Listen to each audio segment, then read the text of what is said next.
যদি কেউ চান শীতের সময় পাও ধোবেন না, বিশেষ করে অনেকে আছেন এজমার রোগী, তাদের পাও ভিজাইলে অসুবিধা হয়, পায়ে পানি লাগালে তাদের সমস্যা দেখা দেয়। সমস্যা হোক বা না হোক, সর্বাবস্থায় আপনি চাইলে শীতের সময় শুধু না অন্য সময়ও করতে পারেন। শীতের সময় বেশি দরকার, সেজন্য শীতের আমল হিসেবে বলছি।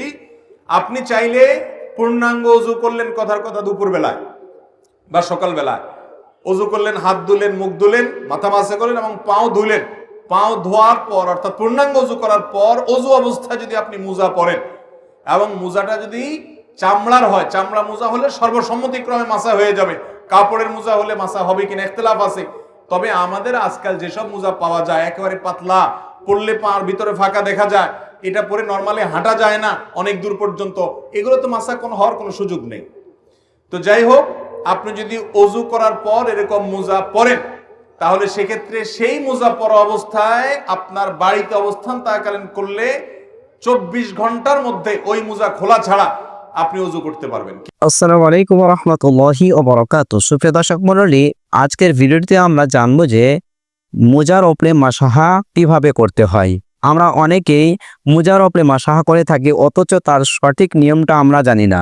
তো চলুন মোজার উপরে মাসাহা কিভাবে করতে হয় আমরা জেনে আসি শেখ আহমদুল্লাহ কাছ থেকে। কিভাবে আপনি হাত ধুলেন, মুখ ধুলেন, মাথা মাসে করলেন, পা ধোয়ার সময় আসলে আপনি ভিজা হাত দিয়া পায়ের উপরে, তলায় না উপরে এরকম করে একটা টান দিলেন ডান পায়ে, আবার আরেক হাত ভিজায়া বাম পায়ে এরকম একটা টান দিলেন, বা ভিজা হাত দিয়া দোনো পাও আপনি টান দিলেন।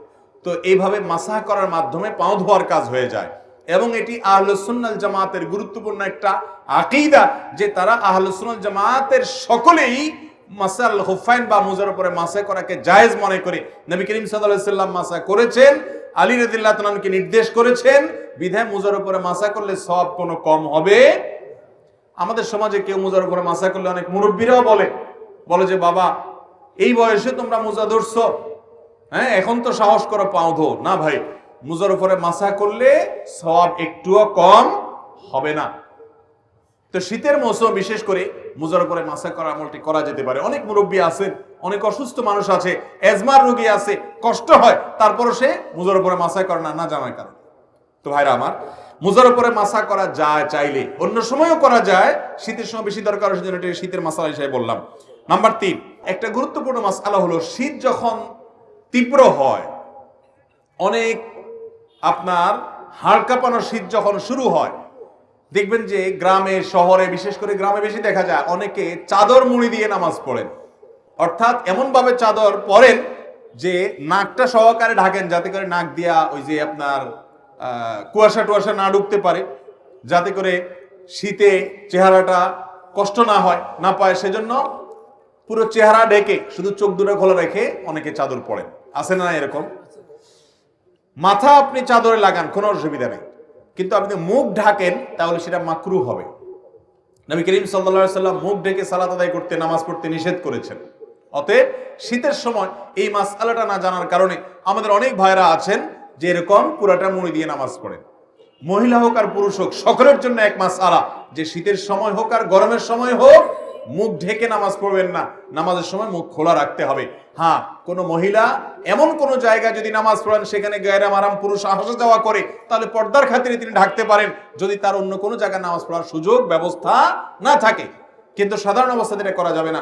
এই জন্য ভাইরা আমার, শীতের সময় মাসআলাটাও মাথায় রাখতে হবে যেন মুখ ঢাকা না হয় আমাদের চাদর দিয়ে। অনেকে মাফলার দিয়েও করে, চাদর না, মাফলারে এমন ভাবে পেঁচায় শুধু চোখ দুটো বাইরে হয়ে থাকে এবং নাক মুখ সব মাফলারে পেঁচানো থাকে। এরকম করলে নামাজ হয়ে যাবে, কিন্তু ত্রুটিপূর্ণ হবে এবং মাকরুহ হবে। অনেকে শীতের সময় জ্বরের কারণে অথবা ঠান্ডা লাগছে, প্রচন্ড সর্দি হয়েছে, এই জন্য তিনি নামাজ পড়েন না। এখন কথা হলো যে আমার শীতের মৌসুমে জ্বর বা ঠান্ডা এমন ভাবে লাগছে যে আমি ওযু করতে গেলে অসুস্থ হয়ে যাব, তাহলে তার জন্য নামাজ মাফ কি না? উত্তর হলো নামাজ মাফ না। তিনি প্রয়োজনে পানি গরম করে ওযু করবেন। পানি গরম করে ওযু করে যদি তিনি তার এই কষ্ট দূর করতে পারেন তাহলে ফাবিহা ওয়া নি'মা, ভালো।